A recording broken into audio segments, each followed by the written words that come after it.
दक्षिण विधानसभा से संत समाज की तरफ से उम्मीदवारी कर रहे अवधेश पुरी महाराज को लेकर अफवाह का बाजार गर्म है। कई लोग उनके चुनाव न लड़ने की अटकलें लगा रहे हैं, जिस पर संत अवधेश पुरी ने साफ तौर पर कहा है कि मैं चुनाव लड़ूंगा, मेरा चुनाव मुद्दों को लेकर है, धर्म नगरी की रक्षा करना मेरा कर्तव्य बनता है। अफवाह का विराम लगाते हुए संत अवधेश पुरी जी की यूकेबी न्यूज उज्जैन के बाण के साथ खास चर्चा।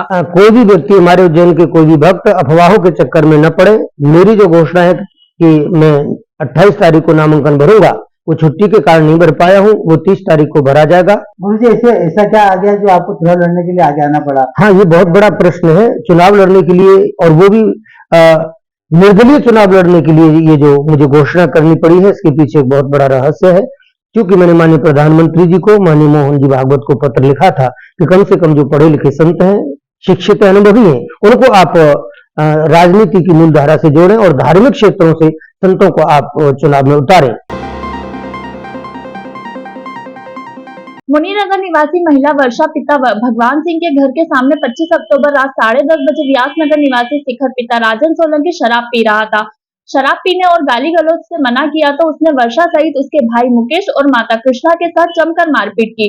इसकी शिकायत लेकर जब फरियादी नानाखेड़ा थाना पहुंचे तो पुलिस ने दोनों पक्षों की ओर से क्रॉस एफआईआर दर्ज कर ली। 2 दिन सिविल अस्पताल में इलाज कराने के बाद परिवार 27 अक्टूबर को घर पहुंचा। उसी रात शिखर सोलंकी फिर अपने दोस्तों के साथ आया और घर में घुसकर सभी के साथ मारपीट की एवं घर में तोड़फोड़ कर सारा सामान अस्त व्यस्त कर दिया।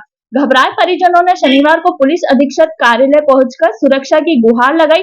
एडिशनल एसपी जयंत सिंह राठौर ने तुरंत नानाखेड़ा थाने को उचित कार्रवाई के निर्देश दिए हैं। बता दें कि शिखर सोलंकी डीआईजी चंद्रशेखर सोलंकी का भतीजा है। अपने चाचा का रोब दिखाते हुए अक्सर शिखर पूरे क्षेत्र में रंगदारी करता है।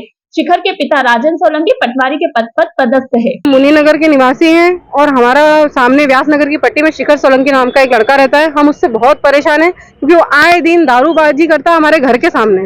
ढेर सारे लड़के लेके इकट्ठा होता है, अश्लीलता करता है। जब हमने इसका विरोध किया तो उसने हमारे साथ मारा पीटी की, मेरी मम्मी के साथ करी, मेरे साथ करी, मेरे भाई के साथ करी, मेरी भाभी के साथ, यहाँ तक कि छोटे से बच्चे तक पे भी। हमारे घर पे भाटे फेंके बड़े बड़े, हमारे घर की शीशे तोड़े, ऑटो तोड़ी। और उसके खिलाफ जो हमने प्रकरण दर्ज करा तो हम दोनों कल ही डिस्चार्ज हुए मेडिकल सिविल जिला अस्पताल से अपने। और कल रात को उसने दोबारा से हमारे घर में घुसकर 1:30 बजे रात को हमें फिर मारने की कोशिश करी, मेरी इज्जत पे हाथ डाला और मुझे गंदी गंदी गालियां दी। मैंने मम्मी को गंदी गंदी गालियां दी। बाबा महाकाल के भक्त आए दिन ठगों का शिकार हो रहे हैं। भस्म आरती के नाम पर हजारों रुपए वसूली हो रही है। महाकाल थाना पुलिस ने शनिवार को चेकिंग के दौरान सुनील पिता कैलाश वर्मा निवासी अवंतीपुरा और अनिल पिता रामचंद्र प्रजापत निवासी ज्ञान टेकरी को पकड़ा। यह दोनों युवक फर्जी तरीके से महाकाल मंदिर में भस्म आरती के लिए श्रद्धालु को प्रवेश दिला रहे थे। बताया जा रहा है कि दोनों युवक चलित भस्म आरती में लोगों को दर्शन करने के नाम हजारों की रकम ऐंठ चुके हैं। वहीं एक युवक के खाते में लाखों का ट्रांजैक्शन सामने आने की बात कही जा रही है। चलित भस्म आरती में प्रवेश दिलाने के नाम पर महाकाल मंदिर समिति के कर्मचारी भी इसमें शामिल हो सकते हैं। अभी रात्रि में हमारी जो रात्रि गश्त टीम थी और महाकाल मंदिर में चलने वाली भस्म आरती को चेक कर रहे थे।